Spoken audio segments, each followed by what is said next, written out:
আসসালামু আলাইকুম ভিউয়ার্স, আমাদেরকে গার্ডেন হবি চ্যানেলের পক্ষ থেকে স্বাগতম। আশা করি আপনারা ভালো আছেন। আমাদেরকে চ্যানেলটা যদি আপনার পছন্দ হয় তাহলে একটু অবশ্যই সাবস্ক্রাইব করবেন এবং লাইক দিয়ে পাশে থাকবেন আমাদের আজকের ভিডিওটা দেখাবো হচ্ছে ডালিম গাছে যদি ফুল ফল না আসে তাহলে কি করতে হবে, কি সার দিতে হবে সেটা আজকে দেখাবো। এই যে আমার ছাদে একটা হাফ ড্রামে একটা ডালিম গাছ লাগিয়েছিলাম। এটায় অনেক দিন ধরে ফুল আসছে না। তো এখন ফুল আসার জন্য আমাকে কিছু সার দিতে হবে।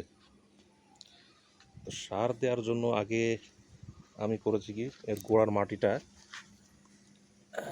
মাটিটা দেখেন, এখানে মাটিটা একটু খুঁচিয়ে নিয়েছি যাতে সার দিতে সুবিধা হয়। আর সারটা দিতে হবে গোড়ার থেকে একটু দূরে সাইড দিয়ে দিতে হবে। সেই জন্য আমি সেভাবে সাইড দিয়ে একটু খুঁচিয়ে নিয়ে মাটিগুলোকে যে উপরে দিকে ছড়াই রাখছি আর কি। পরে মাটিটা দিয়ে আবার ঢেকে দিতে হবে। তো দেখছেন মাটিটা ঝুরঝুরে হয়ে গেছে। এখন আমাদেরকে এখানে সার দিতে হবে। আমরা যে সারটা দেব তা হচ্ছে 2 রকমের সার দেব। একটা হচ্ছে পটাশ আর এমওপি পটাশ, আর একটা হচ্ছে আপনার সরিষার খোলের গুঁড়া।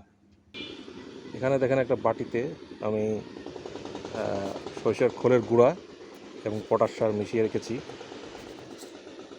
এখানে 1 চামচের মতো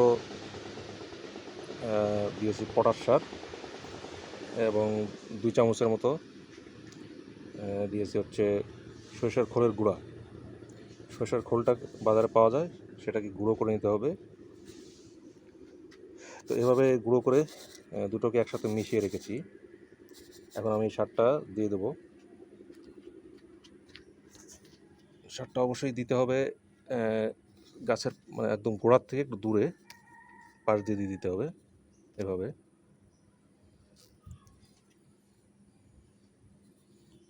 আস্তে আস্তে করে সারগুলো দিয়ে দিতে হবে পাশ দিয়ে।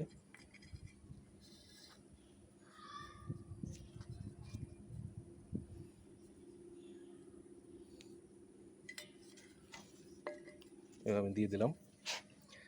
এখন হচ্ছে মাটি দিয়ে ঢেকে দিতে হবে। মাটি দিয়ে এখন সুন্দরভাবে সারটা ঢেকে দিতে হবে, কারণ আমরা এর উপর আবার পানি দেব। এভাবে আস্তে আস্তে সুন্দর করে চারপাশে মাটি ঢেকে দিতে হবে।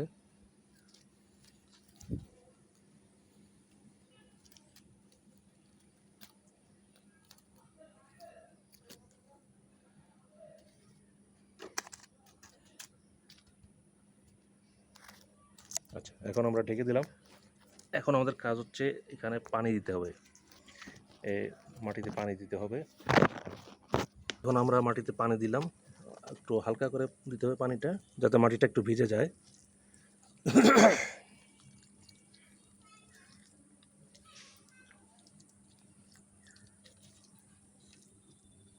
আস্তে আস্তে সব জায়গায় পানি দিতে হবে।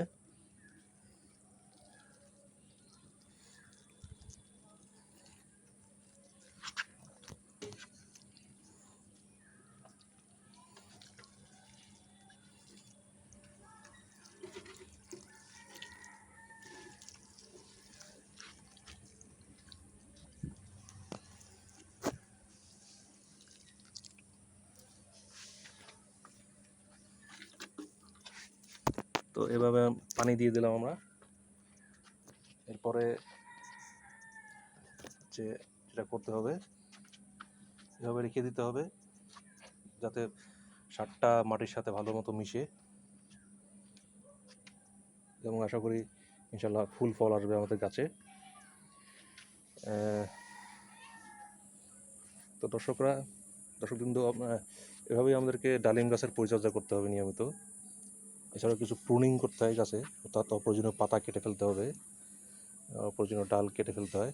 সেটা আমি পরে একটা ভিডিওতে আপনাদের দেখাবো।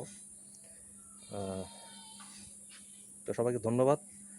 আজকে এ পর্যন্তই। সবাই ভালো থাকবেন। আসসালামু আলাইকুম।